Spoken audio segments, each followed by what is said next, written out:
এই ভিডিওটার মাধ্যমে আমার ট্রাভেল এবং ফেথ চ্যানেলে আপনাদেরকে স্বাগত। আর আজকে থাকছে দিনাজপুরে বিশেষ একটু কাজে গেছিলাম। তার মধ্যে আমি একটা কাজ সারতে চাইছিলাম, সেটা হচ্ছে যে আমার হেলমেটে ক্যামেরা লাগানোর জন্য ক্যামেরা মাউন্টার যেটা থাকে সেটা খোঁজার জন্য। তো অপ্রত্যাশিতভাবে এই ভাইটির সাথে দেখা হয়। এনার নাম হচ্ছে ভরত, খুবই ভালো মানুষ। আর ওনাকে দেখে আমি দাঁড়াইলাম, বিশেষ করে ওনার বাম হাতে দেখবেন যে একটা হেলমেটের সাথে ক্যামেরা লাগানো, আর এটা নিয়ে দাঁড়িয়ে আছিলাম। তো আমি বেশ কয়েক দিন থেকে ঘোরাঘুরি করছিলাম যে আমার ক্যামেরাটা কীভাবে হেলমেটে মাউন্ট করা যায়।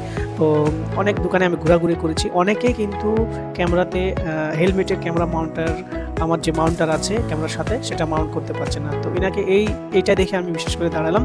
কিন্তু মোবাইল মার্কেটে যেসব ক্যামেরা মাউন্টার থাকে সেগুলো দিয়ে উনি স্ট্যান্ড করেছেন। তো ওইটা দেখে আমি বিশেষ করে দাঁড়ালাম। তো আমারটাতে যেটা ক্যামেরার সাথে মাউন্টার ছিল সেটা সেট করতে যেয়ে কিন্তু অনেক ঝামেলা হয়। এই জন্য উনি আমাকে অনেক সাহায্য করেছেন এবং উনি আমাকে অনেক কিছু বলেছেন এবং সাহায্য করেছেন এবং ওনার বাসার কথা বলছিলেন। আমার খুবই ভালো লেগেছে ওই ভাইটার সাথে দেখা হয়। আপনারা সকলেই ভালো থাকবেন। তাছাড়া হচ্ছে কি, যেই দোকানটাতে আমি গেলাম অবশেষে, সেই দোকানের সামনে এই ভাইটার সাথে দেখা।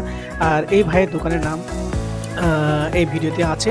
ওনার বাইক অ্যাক্সেসরিজ দোকান আছে। আর এটা হলো ওনার দোকানের ঠিকানা, যে নর্থ বেঙ্গল অটো, যেটা একদম দিনাজপুর বড় মাঠের পাশেই আছে। আপনাদের বাইকের বিভিন্ন অ্যাক্সেসরিজের দরকার আছে, আপনারা এখানে আসতে পারেন বা এখানে ক্রয় করতে পারেন। তো সকলে ভালো থাকবেন, সুস্থ থাকবেন।